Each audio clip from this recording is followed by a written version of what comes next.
بسم اللہ الرحمن الرحیم۔ السلام علیکم، میں ہوں احسن بشیر شیخ اور پروگرام ہے ٹیلنٹ ود احسن بشیر۔ آج ہم ایک ایسے شخص سے آپ کی ملاقات کروائیں گے جو اپنے اندر خزانہ لیے ہوئے ہیں۔ یہ وہ شخص ہیں جنہوں نے سپورٹس کی دنیا میں ایک نام کمایا ہے۔ پاکستان کی وہ واحد ہستی جو باہر سے کوالیفائیڈ ہے، اور انہوں نے بچپن سے ہی سپورٹس کو اپنا شیوا بنایا اور ایک عمر تک اپنے ساتھ چیزوں کو لے کے چلتے رہے۔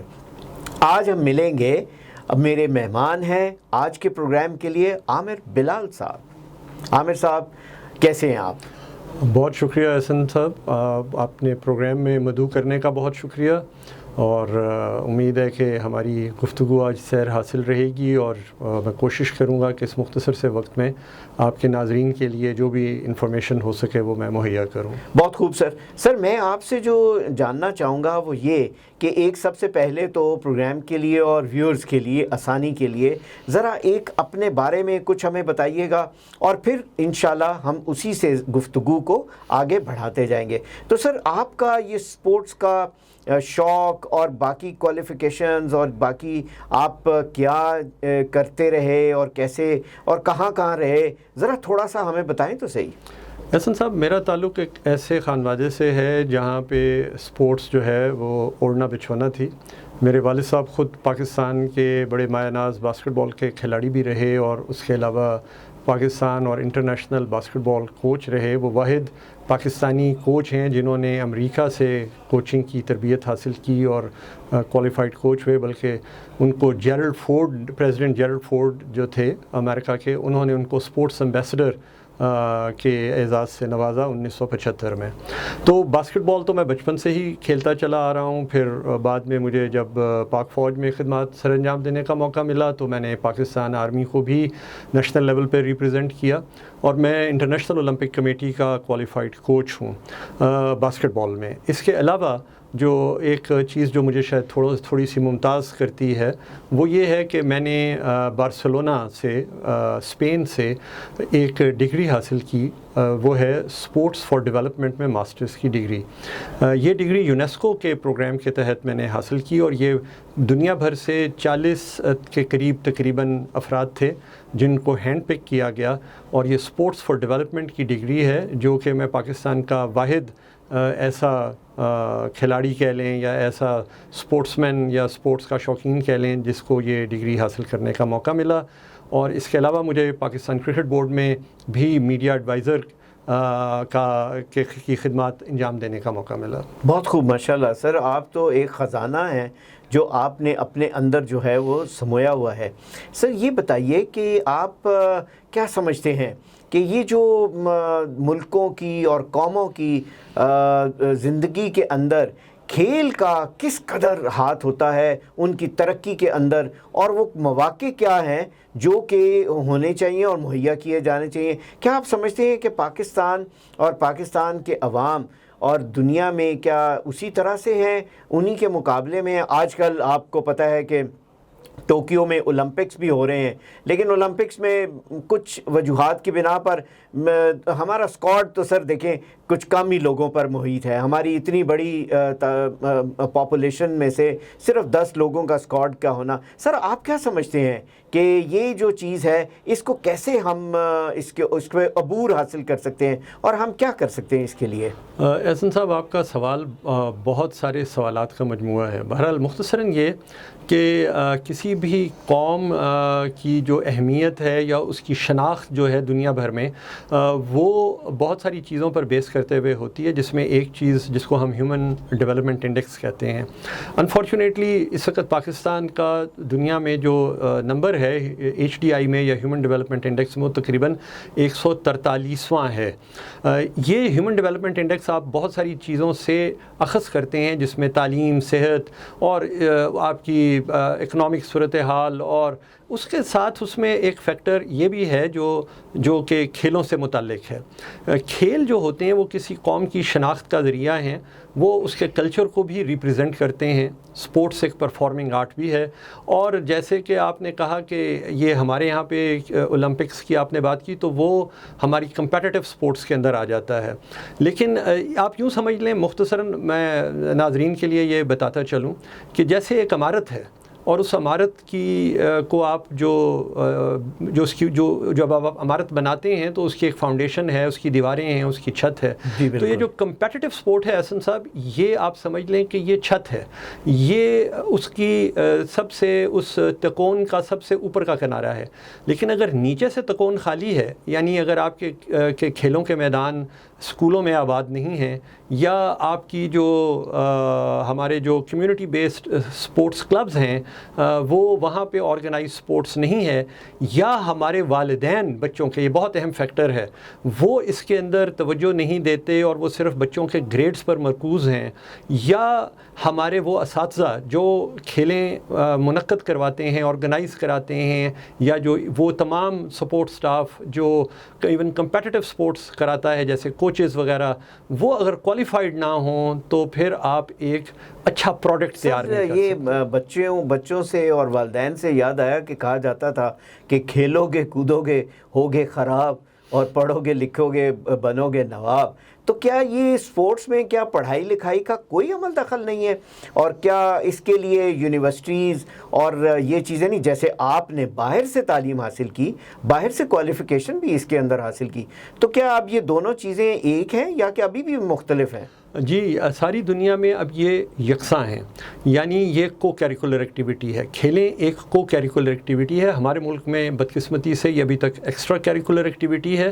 جیسے کہ آپ جانتے ہیں آج کل ہمارے ہاں 1 سلیبس کا ایک ریویو چل رہا ہے, بلکہ غالباً مکمل بھی ہو چکا, کہ 6ٹھی 7ویں جماعت تک ایک ہی سلیبس جو ہے وہ کرایا جائے.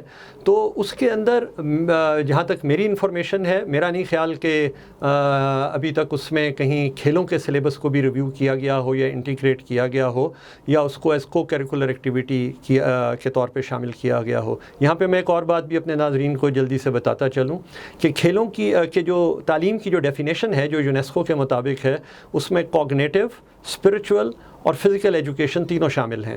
تو جو فزیکل ایجوکیشن ہے, جس کو اب سپورٹس ایجوکیشن کے طور کے اوپر ساری دنیا لے رہی ہے, وہ اگر آپ شامل نہیں کریں گے اور آپ اپنے بچوں میں لائف سکلز پیدا نہیں کر سکیں گے. عامر صاحب, کھیلوں کے علاوہ کیا آپ کے اشغال ہیں؟ میں احسن صاحب, کیونکہ میرا تعلق کمیونیکیشن کی دنیا سے ہے, اور میں نے ایک کافی زیادہ وقت جو ہے اپنا ڈیولپمنٹ کمیونیکیشنز کے اندر, سپورٹس کمیونیکیشن کے اندر اور کارپوریٹ کمیونیکیشن کے اندر گزارا ہے.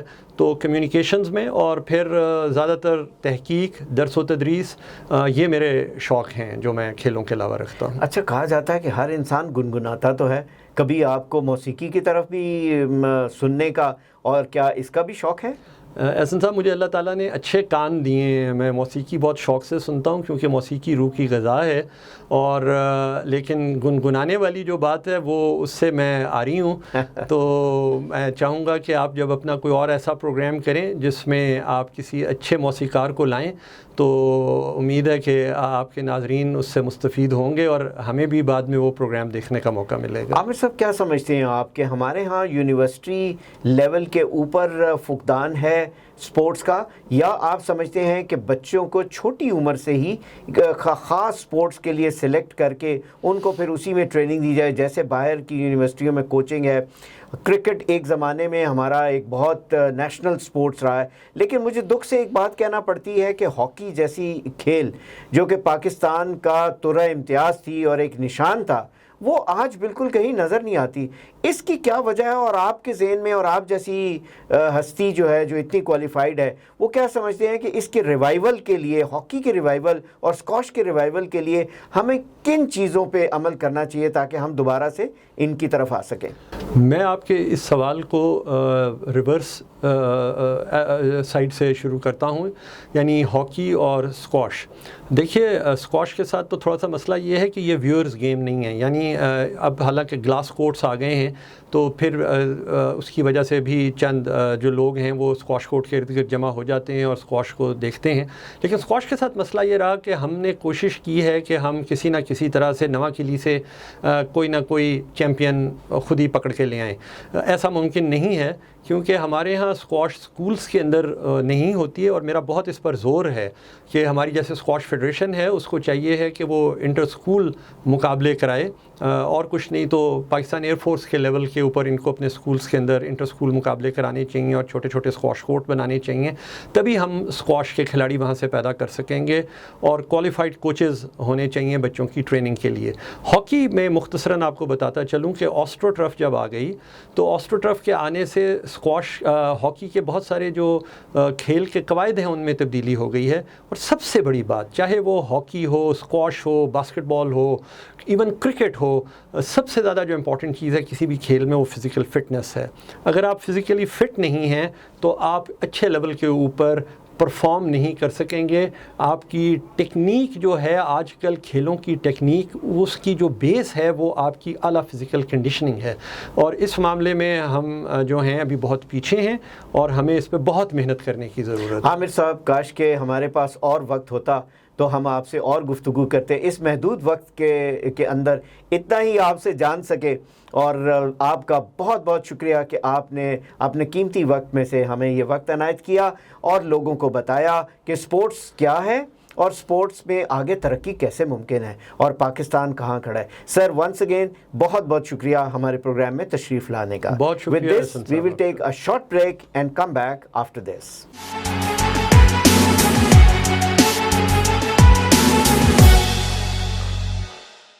Welcome back. ناظرین, آج ہم ایک ایسے اور ٹیلنٹڈ انسان سے آپ کی ملاقات کرائیں گے جو موسیقی کے شعبے سے تعلق رکھتے ہیں. بچپن سے ہی انہوں نے بتایا کہ ان کو شوق تھا اور ان کا یہ سفر کیسا چلا. آج آئیے میں آپ کو اپنے ایک اور مہمان سے ملواتا ہوں. ہیمان, کیا حال ہیں آپ کے؟ میں ٹھیک ٹھاک, آپ سنائیں؟ بالکل ٹھیک. ہیمان, ہمیں اپنے ویورز کے لیے یہ بتائیے کہ یہ جو موسیقی کا آپ کا سفر ہے یہ کب سے شروع ہوا؟ آپ تو بہت چھوٹی عمر کے ابھی سے, اور کب سے آپ کو یہ شوق اور کیسے پیدا ہوا؟ مجھے سٹارٹ ہوا تھا جب میں 12 سال کا تھا. سٹارٹنگ میں جب میں 10 سال کا تھا تو ماما کے پاس ایک چھوٹا فون تھا, اینڈرائڈ فون تھا. اس پہ میں نے پیانو ڈاؤن لوڈ کیا اور اس پر مطلب ڈفرینٹ ٹیونز میں بجاتا تھا. وہاں سے پھر آہستہ آہستہ شوق بڑھتا گیا. پھر بعد میں فادر نے مجھے ایک چھوٹا سا ٹوئے کی بورڈ تھا ایک, وہ لا کر دیا. تو اس کے بعد میں نے پراپر اپنے استاد جی کے پاس گیا, تو وہاں سے مجھے تقریباً اب مجھے 6 سال ہو گئے ہیں, ابھی بھی سیکھ رہا ہوں میں. اور اچھا, تو اس کا مطلب یہ ہے کہ آپ نے اس کی باقاعدہ تعلیم حاصل کی ہے؟ ہاں جی بالکل. لیکن آپ کے اندر یہ ٹیلنٹ جو ہے وہ آپ کے اندر موجود تھا پہلے سے؟ بالکل ایسا ہی. اور پھر آپ نے تعلیم کے لیے کن صاحب سے آپ نے رابطہ کیا؟ استاد آپ کے کون تھے؟ میرے استاد کا نام ہے استاد پیٹر جان, اور وہ راولپنڈی میں رہتے ہیں, اور میوزک میں ان کا بہت بڑا نام ہے. آل اوور پاکستان اگر دیکھا جائے تو ان کا بہت بڑا نام ہے, اور ایک فخر محسوس ہوتا ہے کہ میں ان کے شاگردوں میں سے ایک ہوں. اچھا ہیمان, آپ کا نام ہیمان کیوں ہے؟ اس کی کوئی خاص وجہ؟ یہ میرے دادا جی نے نام رکھا تھا, اور مطلب اللہ تعالیٰ کی طرف سے ہی کوئی مطلب انہوں نے ایسے رکھ دیا نام کہ جو ہیمان تھا ایکچولی وہ بھی ہیکل سلیمانی میں ایک سازندہ تھا, میوزیشین تھا, اور ابھی اسی نام کی بیس پر ابھی میرا بھی مطلب ایسے ہی ہے کہ میں بھی میوزک میں آ گیا ہوں. اور حالانکہ گھر میں ہمارے گھر میں جتنے بھی ہیں وہاں پر کوئی بھی مطلب ایسا نہیں کہ جو میوزک میں ہو, میوزک کی فیلڈ میں سے کوئی بھی نہیں ہے. اچھا یہ بتائیے کہ آپ نے بہت سارے میوزک کے اندر تو انسٹرومنٹس لا تعداد اور بے شمار انسٹرومنٹس ہیں, آپ نے اس خاص انسٹرومنٹ کا چناؤ کیوں کیا؟ پیانو کا اصل میں شوق شروع سے ہی رہا. اصل میں مجھے اٹریکٹ کیا تھا, میرے جو تایا ابو کے بیٹے ہیں وہ بھی بجاتے ہیں اور چاچو میرے بجاتے, تو ایسے تھا کہ ان کو دیکھ کے شوق چڑھا. اور مطلب ڈفرینٹ ہے سارے انسٹرومنٹ سے, یہ پیانوز جو ہے اس کی فیلڈ ڈفرینٹ ہے سب سے, تو اس لیے مجھے اٹریکٹ کیا اور شوق بڑھتا گیا اس طرح سے. اور آگے امید ہے کہ آگے اسی میں آگے بڑھتا جاؤں گا. تو کیا یہ وجہ تو نہیں تھی اس انسٹرومنٹ کو کرنے کی کہ یہ سب سے آسان ہوتا ہے بجانے میں, یا یہ سب سے مشکل ہے انسٹرومنٹس میں بجانے میں؟ اگر آپ بیسکس پر جائیں تو سب سے آسان انسٹرومنٹ وہ پیانو ہی ہے, لیکن اس کو ماسٹر کرنا جو ہے وہ سب سے مشکل انسٹرومنٹ یہی ہے. اچھا, موسیقی کے اندر بہت سارے بینڈز ہیں آج کل اور بہت سارے لوگ ہیں جو کہ گنگناتے بھی ہیں, تو آپ تو صرف انسٹرومنٹ ہی بجاتے ہیں, تو اس کی بھی کوئی خاص وجہ ہے کہ آپ نے انسٹرومنٹ بجانے کے ساتھ ساتھ گنگنایا نہیں؟ جی بالکل ایسے ہی ہے کہ میرا یہ ماننا ہے کہ پاکستان میں ایک ٹرینڈ ایسا لایا جائے کہ جس میں صرف انسٹرومنٹلز جو ہیں وہ بجائے جائیں, اور مطلب جیسے ہم لوگ دیکھتے ہیں کہ ویسٹرن میوزک میں ایسے ہے کہ وہاں پر سنگنگ والے اکثر نہیں ہوتے, صرف وہاں پر میوزک چل رہا ہوتا ہے. تو میرا یہ ماننا ہے کہ پاکستان میں بھی ایسا ٹرینڈ آئے کہ یہاں پر صرف انسٹرومنٹلز کو سنا جائے, اور نہ کہ سنگرز کو سننا اچھی بات ہے, وہ بھی ہر بندے کا ایک شوق ہے, لیکن میں چاہتا ہوں کہ اس چیز کا بھی ٹرینڈ یہاں پر پاکستان میں ہو. Okay, very good. میرا خیال ہے کہ ہمارے ناظرین اس چیز کو دیکھ کے ان تل ملا رہے ہوں گے کہ جلد سے جلد وہ آپ سے کوئی اچھا سا میوزک سنیں. تو آج آپ ہمیں کیا سنا رہے ہیں؟ آج میں آپ کو سناؤں گا ملی نغمہ پاکستانی, یہ وطن تمہارا ہے. جیسے کہ 14 اگست نزدیک ہے, بہت خوب, تو اسی حوالے سے میں آپ کو سنا. تو ناظرین آئیے ہیمان سے سنتے ہیں اے وطن تمہارا ہے.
خوب ہیمان, اتنی خوبصورت دھن کہ میں اپنے آپ کو روک نہیں سکا, اور میں نے کہا کہ میں ساتھ اس کے گنگنا کیوں نہ دوں, کہ مجھے پورا گانا تو نہیں آتا تھا لیکن پھر بھی میں نے آپ کا ساتھ دینے کی پوری کوشش کی ہے. اچھا, یہ تو ایک ملی نغمہ ہو گیا جو آپ نے ہمیں سنایا. اس کے علاوہ آپ کی ایک فیوریٹ ٹیون بھی ہوگی جس کو آپ نے ماسٹر کیا ہوگا. آج ہم چاہیں گے کہ آپ ہمیں وہ بھی سنائیے. تو وہ کیا ہے اور وہ ٹیون کیا ہے, تھوڑا سا اس کے بارے میں بتائیے اور پھر اس کو پلے بھی کیجیے. جو ابھی میں بجانے لگا ہوں وہ اس کا نام ہے انٹرٹینر. ویسٹرن تھیم ہے, یہ بہت فیمس ہے. امید ہے آپ سب کو پسند آئے گی. جی شروع.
خوب ہیمان یہ بتائیے کہ عام طور پہ لوگ اپنے گھروں میں بچوں کو کہتے ہیں کہ تم تعلیم حاصل کرو اور ان چیزوں سے دور رکھتے ہیں. کیا آپ کے گھر میں ایسی کوئی مشکل یا آپ کو پیش تو نہیں آئی؟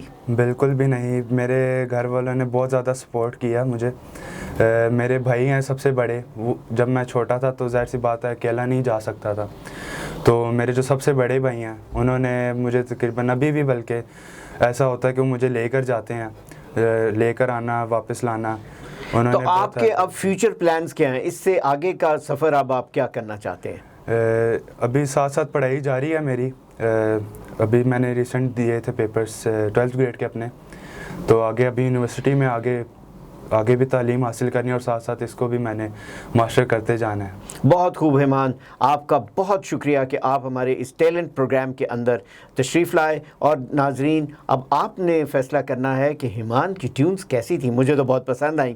آج ہم نے آپ کی ملاقات دو ایسی شخصیات سے کرائیں جو اپنی اپنی فیلڈ کے اندر ماہر ناز تھے.